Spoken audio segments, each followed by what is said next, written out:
Thank you very much. Yes, the many World Championships of Finland. I was quite lucky recently to go to Finland as part of my work, but I have visited it as well. And, well, they're a crazy bunch, the Finns, shall we say. Well, in a minute when the slide pops forward, there's a few facts about them. But 16 people per square kilometre. There's 256 people per square kilometre in the UK. There's no hours of daylight in the northern part of it. It gets down to minus 30, and they host the most World Championships of any country in the world. So they claim.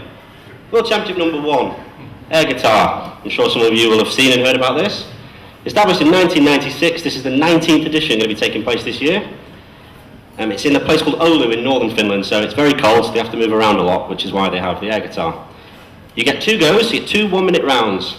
The first 1 minute is a song of your choice. The second 1 minute round you don't know until the song starts. So if you don't know it, you've stood there looking like a lemon for a minute, basically pretending that you have some kind of guitaring ability. You can pretend to be an electric guitarist or an acoustic guitarist. I'm not entirely sure how the acoustic works, but there you are. You're also not allowed to pretend to do any other instruments, so no air drumming, no air flute, no air triangle, any of that kind of stuff. It's guitar or nothing. And there are 4 scoring criteria.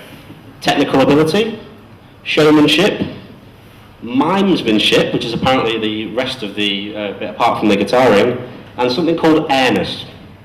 I have no idea what airness is at all. Anyway, World Championship number 2, swamp soccer. This is like soccer, but in a swamp. It was originally established as a training event for skiers. Apparently, running around in a swamp is good for you. I don't quite know how, but there we are. There are 2 13-minute halves, and there are 6 members per team. Substitutions roll on and off as many times as you want, or you can swim off. Here, these people are doing. The rules are pretty simple. There is no offside rule. You just kick the ball, score as many goals as you possibly can, and whenever there's a penalty kick, corner, anything like that, it's a drop kick to restart. That got brought in as a result of people losing the ball while putting it down for corner kicks and things like that. So obviously a good idea. And the other rule is you get 1 pair of boots per game. So if you lose your boot after a minute, you're stuffed basically, and you've got to run around with no boots on. The World Championship for this is in Finland, but the World Cup is actually held in Scotland somewhere. So if anybody fancies a go, then there you go. Mobile phone throwing is the next one that they have. This was established in 2000 as an idea to recycle phones. One of the companies thought, well, Nokia in fact, because they're the big company in Finland, thought, rather than throwing the phones away, why don't we get people to throw them around at each other? There are 4 categories. There's the general throw it as far as you can. There's the throw it with a bit of style. You get marks for aesthetics and choreography in that particular one. There's a team one where 3 of you throw it and you add the numbers up. And there's also a junior one for under 12s. The minimum weight of the phone is 220 grams. In some competitions, there's a choice of phones. In other ones, you just basically get the same phone. So you keep throwing it until someone breaks it, I think, and then start with a new one. The world record is 102.68 metres for men. If anybody is of Thai descent, the national record for Thailand is 14 metres, which I think is a bit more manageable.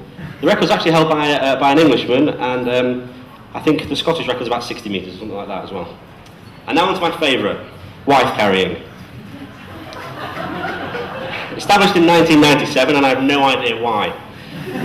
All I know is that the winner last year has won it for the last 5 years, and he's carried the same wife each time.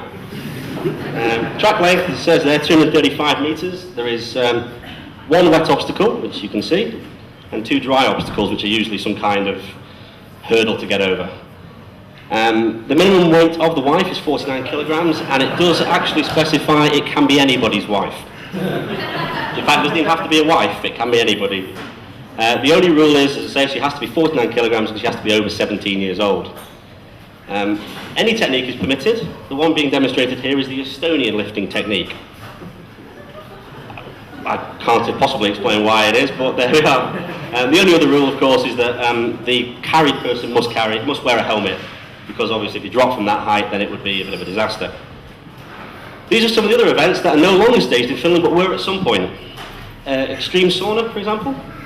Sitting on an ant's nest, table drumming, boot throwing. As mentioned, they're a very strange bunch of people. This is what they like to do on Christmas Day. They like to swim in the ice, in the water. Very cold. But if you fancy being a world champion, have a look at Finland.com because everything is on that website. In fact, they are very proud of their stupidity, shall we say.